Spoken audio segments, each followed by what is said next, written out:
Suatu hari, pada masa pemerintahan Harun al-Rashid, suasana istana Baghdad tampak lebih sibuk dari biasanya.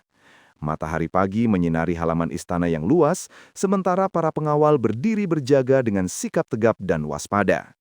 Para pelayan hilir mudik membawa berbagai keperluan, menandakan bahwa sang khalifah telah memulai aktivitasnya sejak pagi hari. Pada hari itu, Khalifah Harun al-Rashid merasakan ketidaknyamanan pada tubuhnya. Sejak beberapa hari terakhir, perutnya sering terasa kembung dan nyeri. Setiap kali ia duduk atau berdiri, rasa tidak enak itu kembali muncul. Tabib istana telah dipanggil dan memeriksa kondisi sang khalifah dengan seksama. Setelah melakukan pemeriksaan, tabib menyimpulkan bahwa keluhan tersebut disebabkan oleh serangan angin yang terperangkap di dalam tubuh.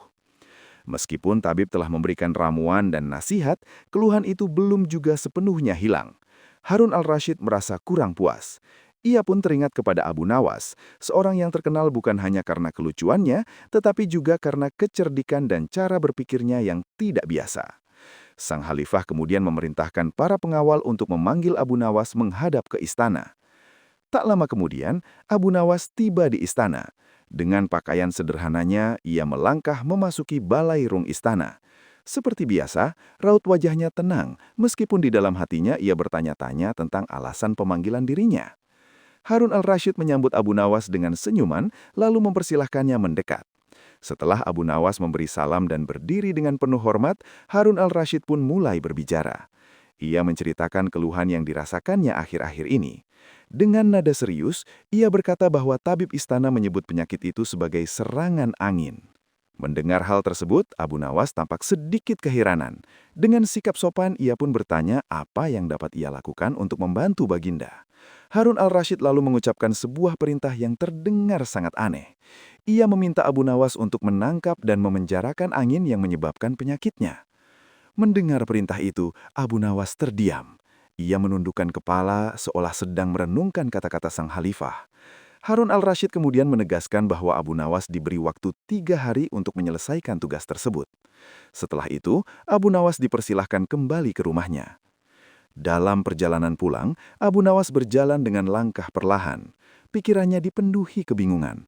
Ia terus bertanya-tanya, bagaimana mungkin angin, sesuatu yang tidak terlihat dan tidak berwujud, dapat ditangkap dan dipenjarakan. Menurut pemikirannya, angin adalah sesuatu yang bahkan tidak bisa disentuh, hanya dapat dirasakan ketika ia bergerak. Hari pertama berlalu tanpa hasil. Abu Nawas duduk termenung di rumahnya, mencoba memikirkan berbagai kemungkinan. Ia mengingat berbagai benda yang bisa ditangkap dan disimpan, namun tidak satupun yang menyerupai angin. Malam hari pun ia lewati tanpa tidur nyenyak. Hari kedua pun tiba. Abu Nawas semakin gelisah. Ia mondar-mandir, sesekali berhenti dan menghela napas panjang. Waktu terus berjalan sementara pikirannya masih buntu. Ia menyadari bahwa tenggat waktu semakin dekat. Pada malam kedua, ketika kelelahan mulai menguasai tubuhnya, Abu Nawas terdiam dalam lamunannya. Tiba-tiba, sebuah pemikiran muncul di benaknya. Ia teringat bahwa jin adalah makhluk yang tidak dapat dilihat oleh mata manusia, tetapi dipercaya keberadaannya. Jika jin yang tak terlihat saja dipercaya ada, maka angin pun tentu bisa diperlakukan dengan cara serupa. Mendapatkan ide tersebut, Abu Nawas bangkit dengan semangat baru. Ia segera menyiapkan sebuah botol kaca yang cukup besar. Botol itu ia bersihkan dan siapkan penutupnya dengan rapat. Dalam hatinya ia yakin bahwa kecerdikan adalah kunci untuk keluar dari perintah yang mustahil ini. Keesokan harinya, Abu Nawas berangkat menuju istana.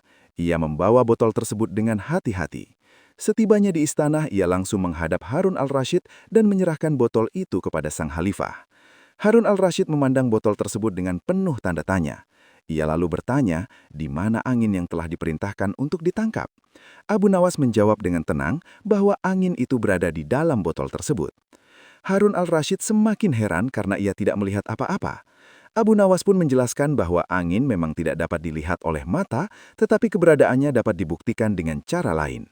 Ia lalu meminta agar tutup botol dibuka. Ketika tutup botol dibuka, tiba-tiba tercium bau busuk yang menyengat. Harun al-Rashid terkejut dan mundur sedikit.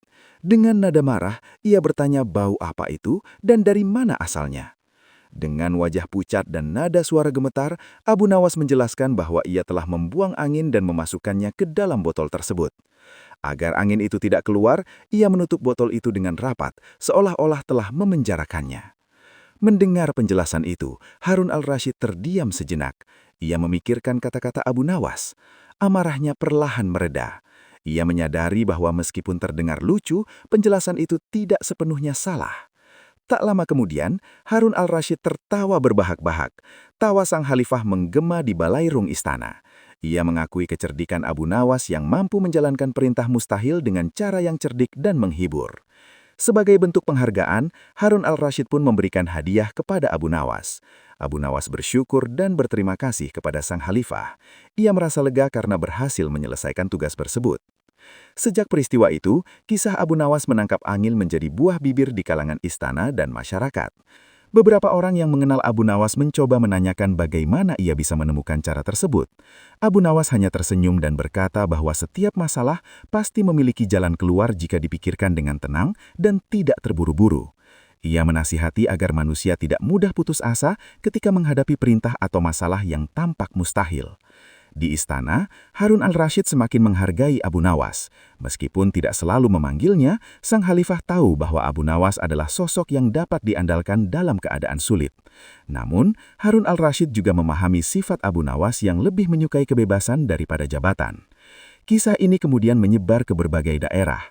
Para pengembara, pedagang, dan musafir membawa kisah Abu Nawas yang berhasil menangkap angin ke tempat-tempat jauh. Kisah itu tidak hanya dianggap lucu, tetapi juga syarat dengan pelajaran tentang kecerdikan dan keberanian berpikir di luar kebiasaan. Bagi masyarakat, kisah Abu Nawas menjadi pengingat bahwa kebijaksanaan tidak selalu hadir dalam bentuk yang serius. Terkadang, kecerdikan yang dibalut humor justru mampu menyelesaikan persoalan yang rumit. Dengan demikian, nama Abu Nawas terus dikenang sebagai sosok yang cerdas, rendah hati, dan penuh akal. Demikianlah kisah Abu Nawas yang sekali lagi membuktikan bahwa dengan akal yang jernih, kesabaran, dan keberanian berpikir, perintah yang tampak mustahil pun dapat diselesaikan tanpa melanggar kebenaran.